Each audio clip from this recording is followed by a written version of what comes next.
of you who don't know what Guam is this like really tiny island in the Pacific Ocean. So if you were to look at a globe, it'd just be a dot, and then the words are bigger than the dot is. That's where I grew up, and that's where I was raised. In 2004, moving to California was one of the biggest turning points in my life, because I had to leave my home, my mom, my other family members, and my friends. Wow, I'm really nervous.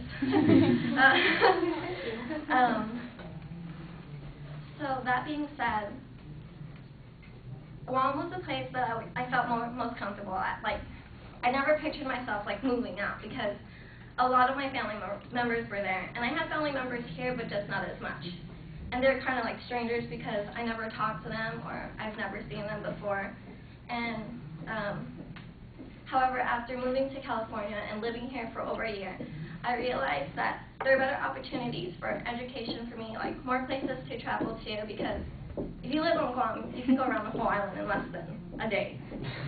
So, and then also how the weather is out here, and I really hate it because I'm used to tropical weather, so going to the beach every day was like a normal thing for me.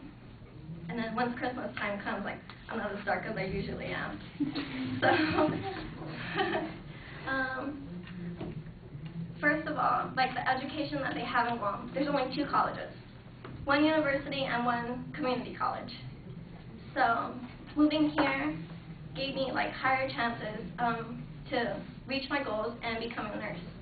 And like that being said, I was the first person in my family to actually attend college and finish high school. I tried to set like a good example for my 2 siblings so they could like follow after me, I guess, but not in like the same major, but for them to finish school and stuff. And then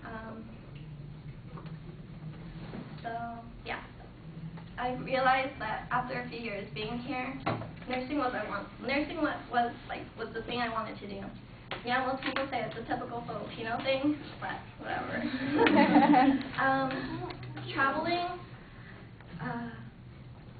being able to travel with my family to like different cities and stuff is amazing. Like in Guam, you don't have that opportunity because, like I said, you can go around the island in less than a day. Like they do have beautiful places there, but there's more beautiful places here. Like being able to go out of state, and I never knew how much I hated car rides. Like going there, it was ridiculous. Especially to like San Francisco or something like that. Like 8 hours in a car, you've got to be kidding me. Amusement parks, they have no amusement parks in Guam at all. Like they had a while back ago, they had like this huge roller coaster, but they closed it down because more than 5 people died. So like coming here and being able to go to those amusement parks, like I'm so afraid of heights. Like I hate riding elevators, and like having that adrenaline feeling on a roller coaster is so exciting because you don't get that at Guam. I mean, jumping over cliffs is like nothing because you're just going to hit the water, you know. But riding a roller coaster, it's like, I feel like I'm going to fly off, especially on Goliath. I can never put my hands up at all. The weather, I hate it so much because California's weather is like so bipolar. You never know when it's going to rain.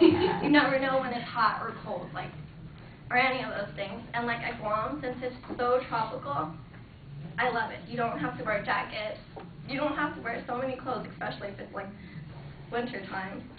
And like, it's not humid as most people think. It's pretty warm, I guess. So like, after living in California for over 6 years, I realized that more opportunities for me are still to come. And as much as I miss my home, and as much as it's so beautiful over there, I can't go back and stay there permanently for what I've realized what is here. Because I never knew what a freeway was until I came here. So they only have like streets there, like stop signs and stuff like that. So I can't go back and stay there permanently, but I will and always go back as a vacation to visit family and friends. And, yeah.